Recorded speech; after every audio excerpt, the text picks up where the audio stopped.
Welcome to the Go Grava channel.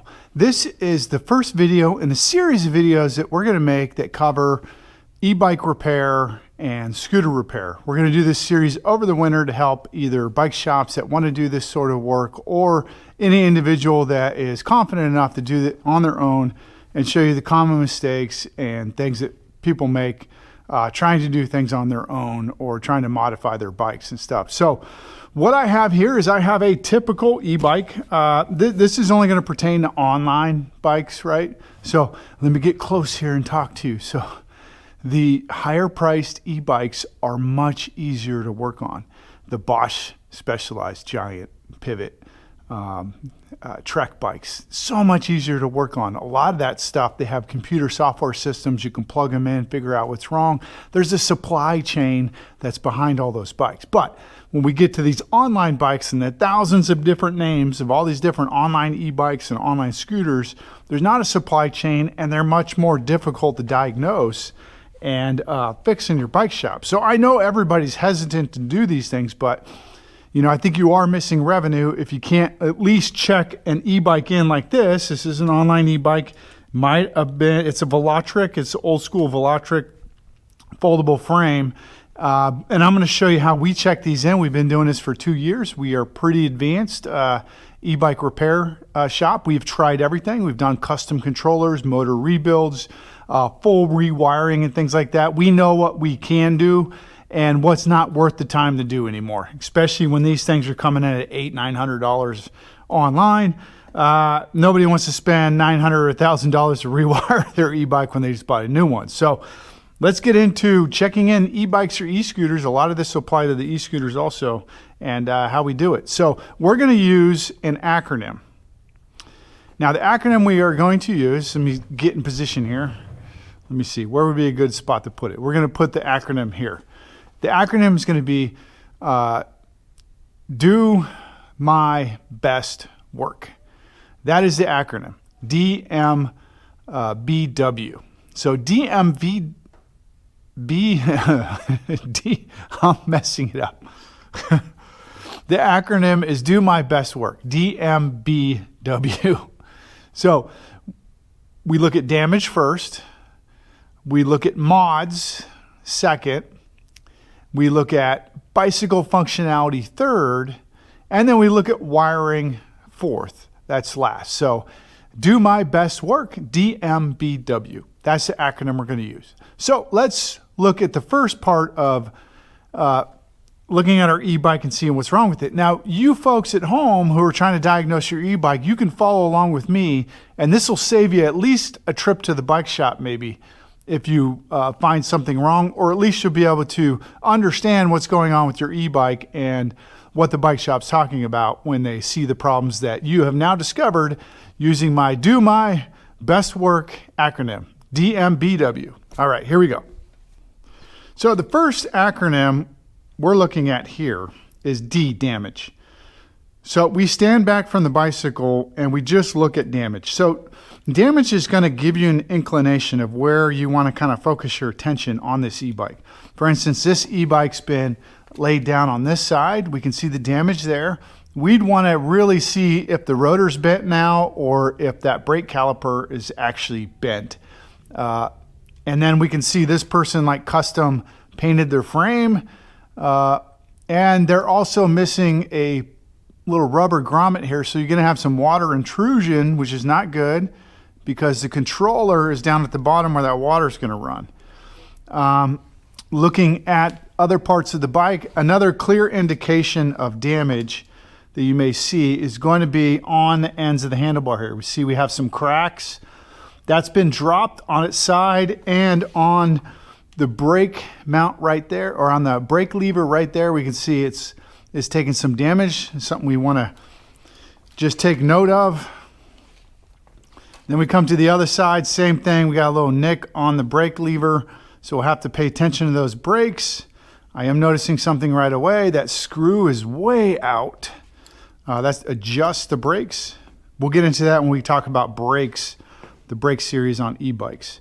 And then continue our journey around the e-bike. And again, we're missing a rubber grommet there. Pretty sure there should be one there.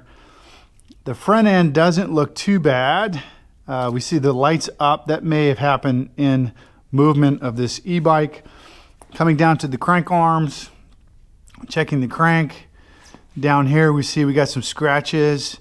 A little bit of damage on the derailleur, but not much. And the other thing you'll want to look for is some of these e-bikes will have a piece of metal that comes over and protects this derailleur hanger. If that's bent in, we know it's fell on that side, and we got to pay particular attention to that derailleur and how it's shifting. Now, since we've gone through and we've done our general look at the e-bike, we kind of understand where there might be damage and where we have to investigate further. All right, next up is mods. A lot of people who buy online e-bikes or buy them from AliExpress or Amazon or whatever, there's this whole YouTube section on how to modify your e-bike. And so we're gonna look for mods, even lights.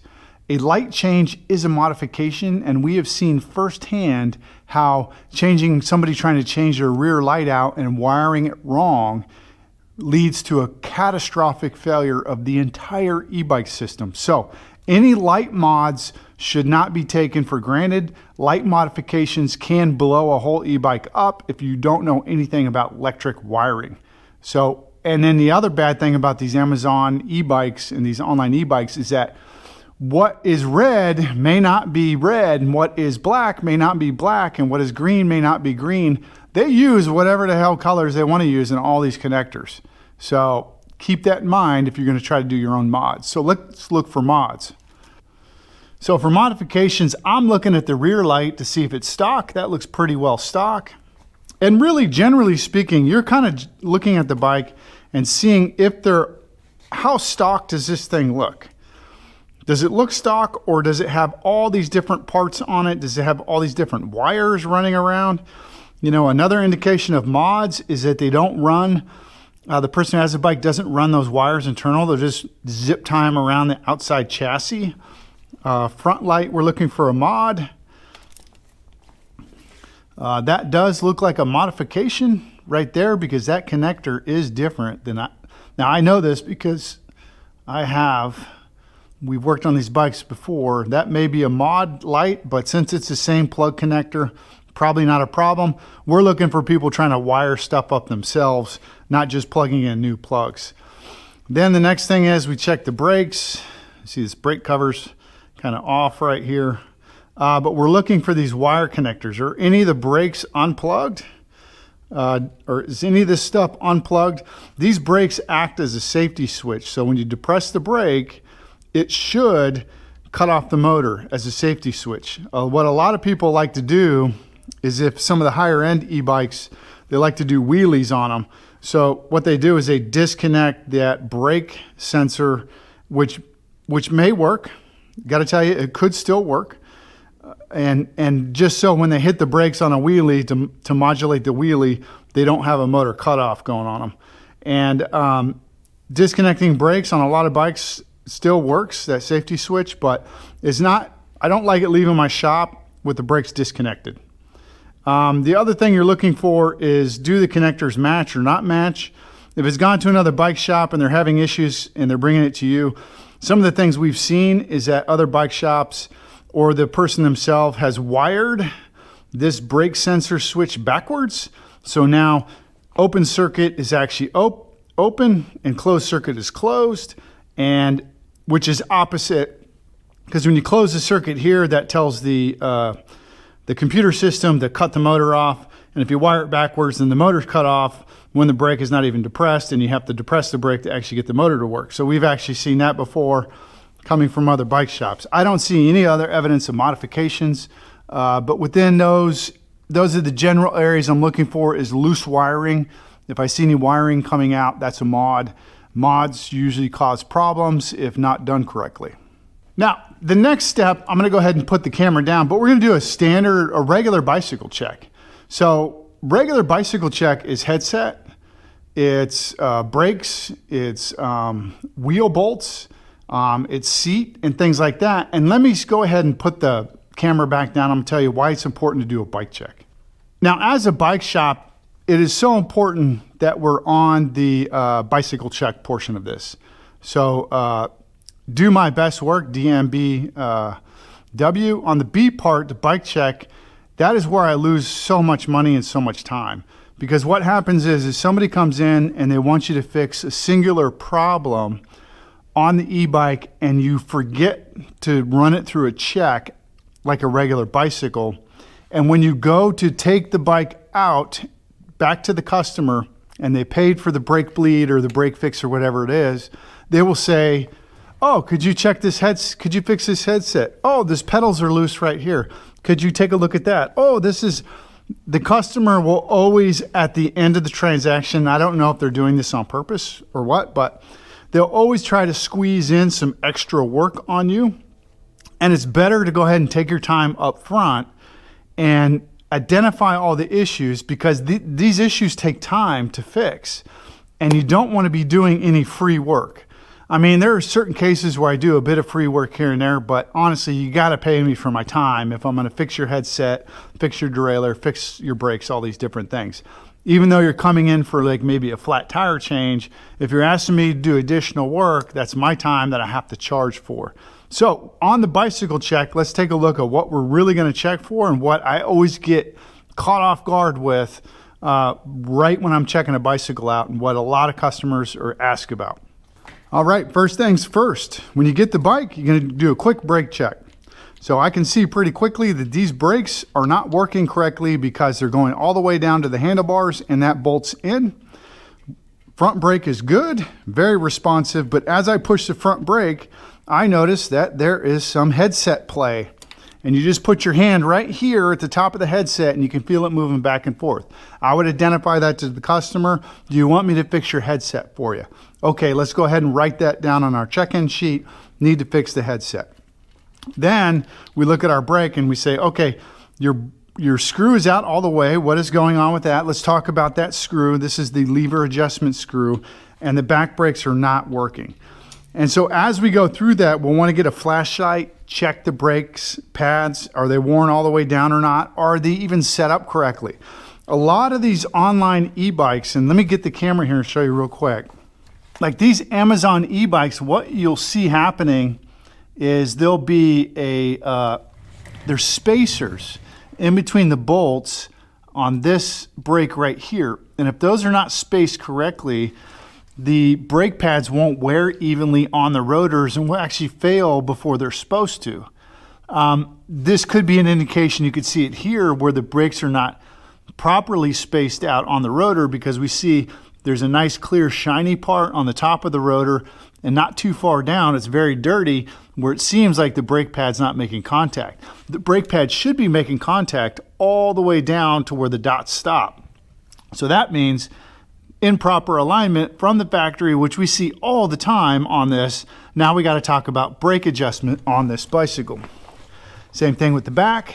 We go to the back and take a look here, probably spaced correctly, because we look at the rotor and we see we have a nice solid wear surface before it gets dirty. That means these brakes are probably spaced correctly. And again, something we see a lot of on these bikes. And so folks, when you buy your e-bike from TikTok and you buy it from Amazon and stuff, the quality, you're getting it cheap because there's absolutely no quality control. They're just pumping out the cheapest thing as quick as possible. And a lot of these things are not set up properly because they haven't been done professionally, like from guys at bike shops who understand how all this stuff works. And what happens is all these improper setups lead to failure of your parts in a very short period of time. We charge $200 to set up an e-bike correctly. That's to go through everything, make sure the brakes are aligned, make sure they're bled properly, make sure all the bolts are tight, make sure the pedals are tight, the cranks are on tight. We've seen it all with these online e-bikes coming into our store, where crank arms are completely falling off, like it's just complete chaos with the e-bike.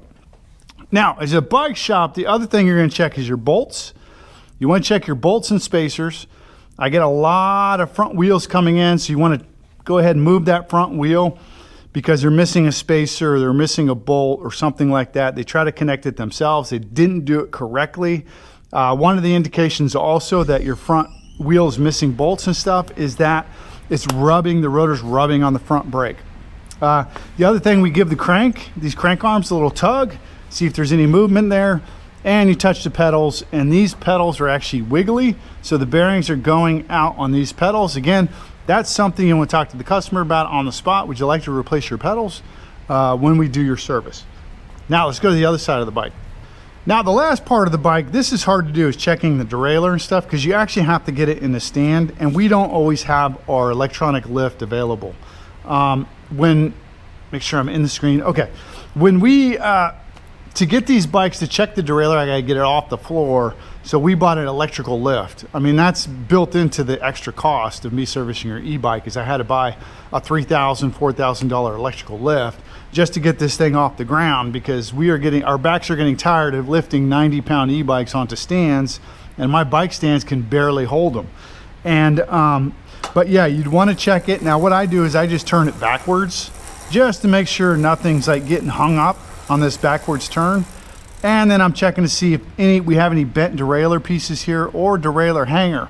So for those of you who are new into e-bikes, there's this little metal piece that the derailleur is bolted onto. If that's bent, that's an extra charge. I got to get a special tool out to bend that back straight. So just so you know.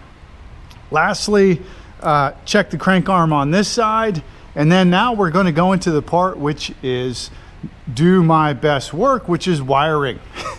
Now going into the wiring, now I check motor first. We always go motor first.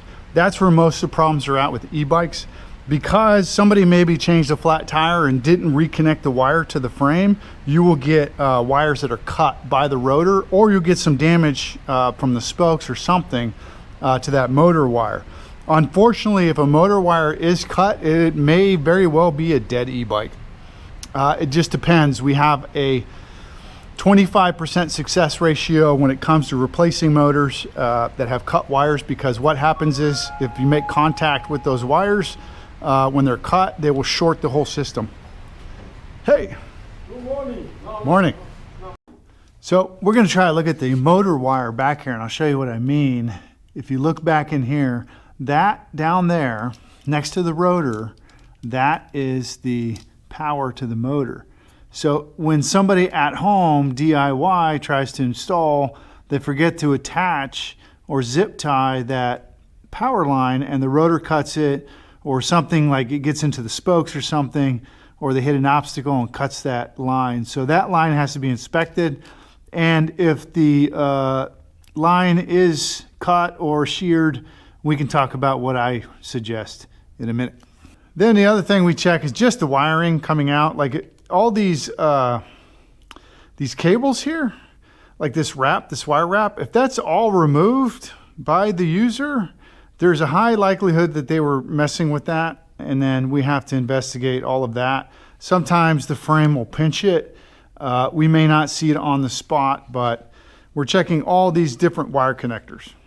So those are all the things, like with wiring, with the W on the end here with wiring. Some of the things we see is the frame pinches a wire, or like I said, the motor wire is sheared off. And let's talk about the next step. Now that you checked in the bike and you told the customer exactly what needs to be done and quoted them a price of what you think you need to fix it, some things we won't actually do in the shop. If it's a blown motor like that and it's from a company online, we will tell the customer if they want to fix the bike, they got to buy the motor themselves from the company they bought it from. We are no longer in the business of doing that, because it could take up to 2 to 3 months to get the parts in. And I don't have the room to store like 20 e-bikes or e-scooters while I'm waiting for parts to come in. So the customer has to leave. There's no charge for looking at that. I don't charge anybody from doing a quick investigation. Now, if we can't find the issue and it's an electrical issue of some sorts, like the screen won't come on or something, and we can't see anything obvious, what we charge is we charge $120 diagnostic fee. That's going to be scooter or e-bike. That's the work it's going to take for us to go in and take all of that wrap off, pull all these wires out, and investigate if we have a broken wire somewhere or if you have an issue. That is not even fixing the e-bike. That's just going through with our multimeter and testing continuity with the lines and stuff that you have, and then seeing what the possible issue is. if this is an online bike, I can guarantee you, unless it's a throttle or a display screen, if it's a controller, battery, or motor, we're going to send that bike back out the door with you with a list of parts you need to buy from the company. You'll buy those parts, and then we'll charge $135 an hour, which may go up to $145 in 2026 to do the work on that. For the bicycle stuff, we give you the normal bicycle rates. As long as it's regular, like headset and stuff, that's $100 an hour for bicycle work. If we got to fix the wheels or put new rotors on and things like that, that's generally what we charge. E-bikes are not cheap. E-bikes are more expensive than regular bikes to repair. Like this, the cheaper e-bikes you find online, over a 3-year period, if they even last that long, you'll pay more in maintenance costs than you will have paid actually for purchasing the bike. That's the way it works. And if you're a bike shop, those are kind of the rates I charge. It's $135, $145 an hour for electrical work, $100 to $110 an hour for bicycle work. And you do your check in the beginning, like I said, because a lot of people will bring up stuff. Maybe they forgot about there was an issue until they got the bike back, but they will bring up stuff at the end and ask you to fix it on the spot. And it's better just to go through all the issues in the beginning so we can get all of that information and know how much time it's going to take to repair this e-bike so we can actually quote a proper price. It may not be the price that you want as the customer, but it's the time it takes us to actually fix this. We're not really here trying to rip people off. We've been doing this for 2 years. We spent thousands and thousands of hours mastering these skills of how to repair e-bikes, and that comes at a cost, especially since we are the only ones in the area that really do this kind of work. No other bike shop in my area will touch any bicycle that didn't come off their floor. They won't touch it. So that's one of the advantages that I guess we have in the market that I'm giving up by doing these tutorial videos of showing all bike shops or even individuals how to do this work. So stay tuned, because the next video I'm going to do is how to change an e-bike tire, a rear e-bike tire. We're going to go through that because I charge $60 plus the cost of the tube to get it up on the lift and change the tire. I've had a lot of people who don't want to pay that money, and they come back the very next week with a broken motor wire because they didn't put the axles back in correctly or the lock washers back on correctly into the frame. So I'll show everybody how to do a rear tire change to save yourself some money if you have the tools and you're mechanically inclined, or how you can do it as a bike shop and the prices I actually charge. So until we talk again.